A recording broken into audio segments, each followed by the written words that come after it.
All right, awesome. It's Ron Goodall, FightHype.com. I'm here with my man Brandon Glanton. How's it going, man?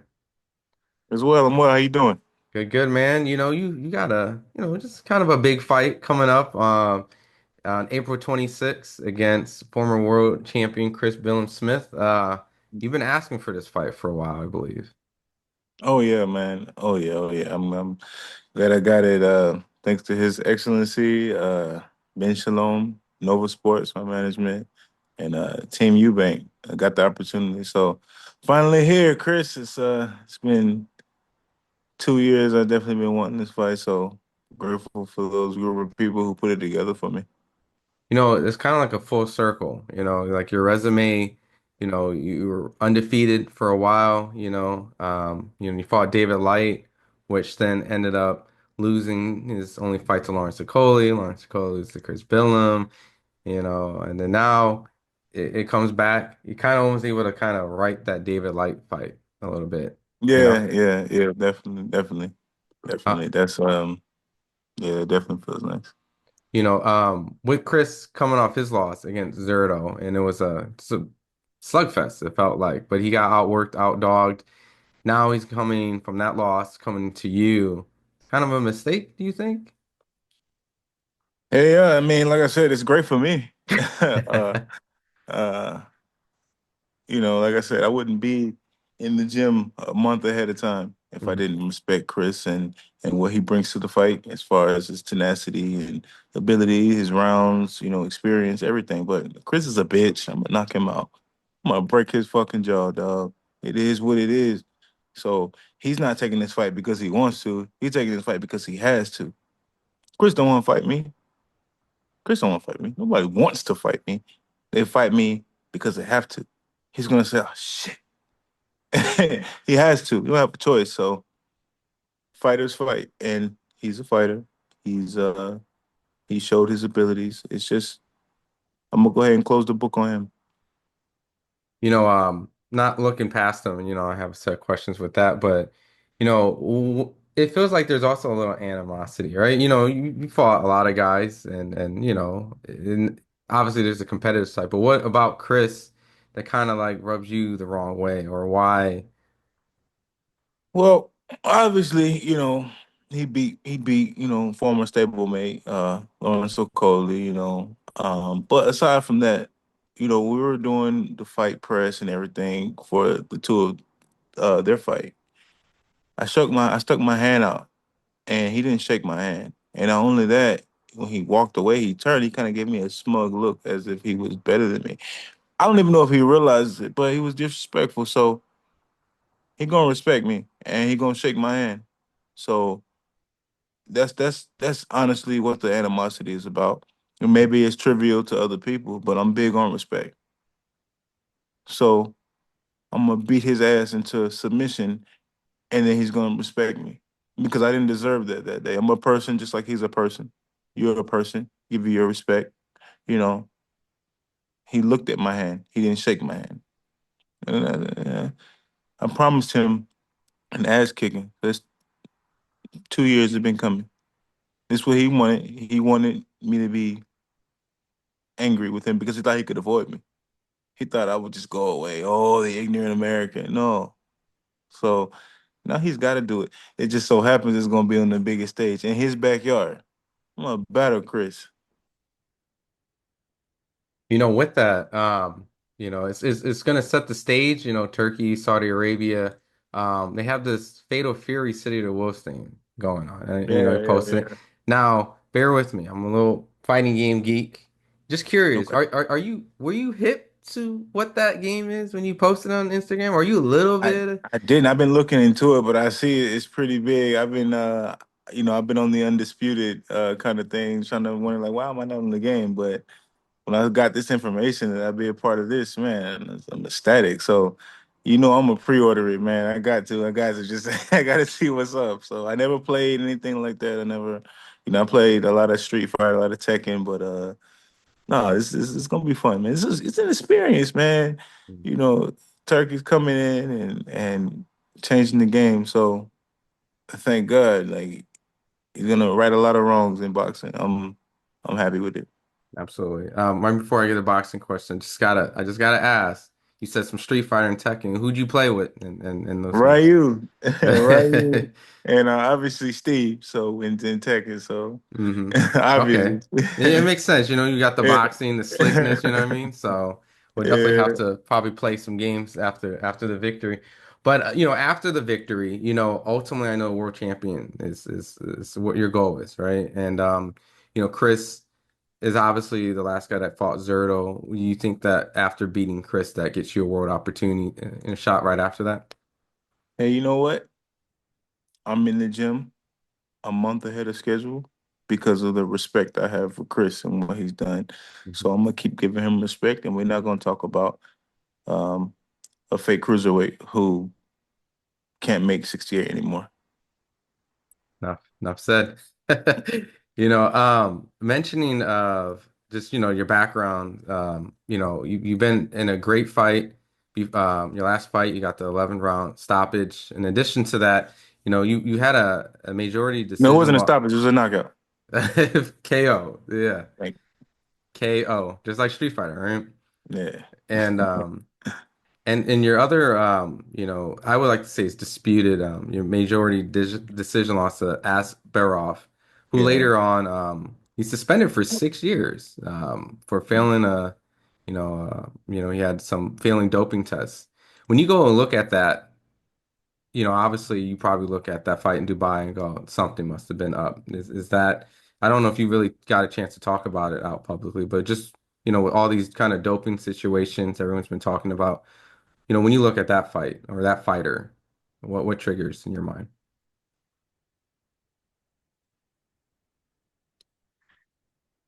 The only thought in my mind is next time in the fight before the final bell, or either do enough to sway the judges, no matter what happened, what he may have done or what he didn't do as far as uh, doping.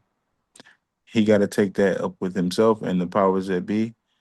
Um, Maybe the track marks I saw in his arm had nothing to do with anything.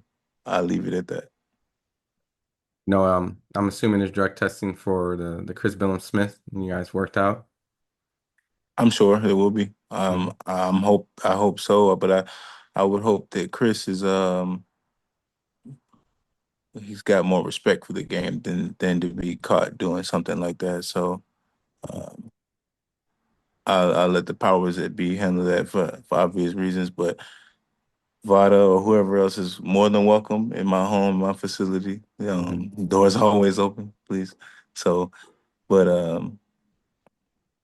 drug test or no drug test, Chris won't make it through that fight. So he can do what he wants. I don't care. You know, and I guess that's my question is like, did they like, because I know that Tevin Farmer had kind of like a situation where after the fight, it wasn't like drug testing. And, Mm, you know, I know that other fighters on the card, you know, I know Chris and Zerto got drug tested, you know, essentially. good. Um, Was there able to be, I guess, like, are you enrolled and are you guys enrolled Mhm. currently? Yeah, of course. Okay. You have to. You have to, hmm yeah. That's awesome. Absolutely. Yeah, That's you good. gotta man, listen, man. At the end of the day, this is knock them on your ass, beat them up, bust your brain. This ain't no sport. People die in there. So I'm glad that the people who do respect the game and do what they're supposed to do. And to those who don't, skills pay the bills anyway. hmm God got me. Don't worry about that. That's awesome. As a fight fan, I just have to get your opinion because I know that you've shared a ring with Arthur, and there's a big fight going down. This, I mean, well, first, why the facial expression when you Man, that guy can punch. That as guy can a punch. as a light heavyweight, you know? Yeah, man. Yeah, that guy can punch. Well, I'm curious because there's a major fight going on Saturday, and this is a fight fan question, you know, and I'm sure that you can give me some insight, or just an opinion where you know, David Moreau and David Benavidez, they're fighting for against the winner of Arthur and Bivol, and Arthur was victorious in a very close fight against Bivol. Seeing the fact that if the winner of this goes against Arthur, or even if the winner of that fight, like do they have the skills of coming from 168, big 168s, to potentially fight a guy that at a cruiserweight just kind of just said, "Hey, this light heavyweight can punch." You're asking if David Morrell or Benavidez could beat Beterbiev. Yes. No, no. Benavidez ain't ready for that. Beterbiev does not care about anything. I didn't think he was gonna get through Bivol. And Really? I sided on the side of boxing skill. But the guy's an animal. I want to see if he could do it twice. So So I don't think he could do it twice. I don't think he could beat Bivol again. I don't know, man. I really got a lot of respect for Bivol, but I was silenced the first time, bravo, because I've been in there with him. I know what it feel like, and that was with 16s. So that's a tall order. I don't think Benavidez or Morrell. Morrell fights in spots. Benavidez already showed us that he's got some chinks in his armor. But Beterbiev, he's gone down a few times as well. But the guy just it's a madman. He's different. So we'll see what happens. It's their funeral. that's that's fair. I mean, I guess my last two questions before I let you go is, what was the respect that Arthur gave you? You know, because you're a cruiserweight that cracks. I mean, I Yeah, go. man. Yeah. Because I wasn't gonna let him bully me. Mhm. You can't bully me. But what Bigger was than he you. saying to you? Like, what after, you give him a lot of praise. Did he kind of Oh walk yeah. out and No, was he like, just told me I was at that time I was tough, I was competitive, and he said great sparring. He didn't his English wasn't as good as it is now. hmm But no, we shared the ring together. He gave me my respect. He told me I was only the second person to complete training camp with him. So that was a oh, lot. Jesus. Okay. Yeah, enough Yeah, bro, said. I watched him Mike Tyson punch out a guy out the ring. It's crazy. Yeah, bro, he's What? yeah, no, he's what do you mean? Like and I get in there and he threw the first jab, hit me. I said, all right. I said, oh shit, no, it's real. All right, we gotta figure this out. It was good though. It was good though. You know what I mean? But I haven't been invited back. Hey, So yeah. Yeah, I no, haven't been invited back. So I've asked to go back, but it was uh it was not an easy win for him, I'll tell you that. So that's fair. That's yeah. fair. My boy Lonnie B always talks about how it feels like a car crash or a plane taking Lonnie off. is not lying. Lonnie is not lying. He's telling the truth. He told me we were living in Vegas, bro. Lonnie told me he was like, "No, that guy, he gonna be champion forever." And I said, "Nah, yeah, he's still champion." And that was back in 2016. Like that was man, yeah, he like that. To the internet, whoever watching, it's not a game. It's really like that. So. Awesome. My last question is, you focus on Chris Billam-Smith. This isn't really more about looking past him, but everyone has like a division favorite. If it's media, if it's fans, maybe it's a target that boxers look at. But Jai Opetaia is the guy that they're kind of champion. Like I said, it could be media, it could be whatever the Mhm. case is after Usyk left in your eyes, do you feel the division is just as fresh and clean after Usyk left, or do you feel that, out of respect, that maybe there is one guy in there that if you beat him, or that's the guy that you may have to, you know, um, at the end of the road, that's when all the dust settles. That's probably the Usyk, Fury, Crawford, Spence of the cruiserweight division. You and who? Overtime, for Yeah, sure. Yeah. Yeah. No, he showed himself to be a pretty well-rounded fighter. Um, I've never said anything negative about him because I don't have anything negative to say about him. Um, but obviously my focus is on Chris and Opatai. Although I tried to get the opportunity just before this, David, I think Naika ended up getting it.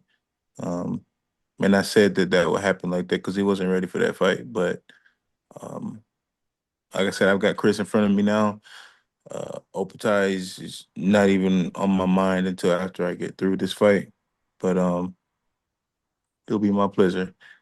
Jai, we can do it in Australia. I'll go back.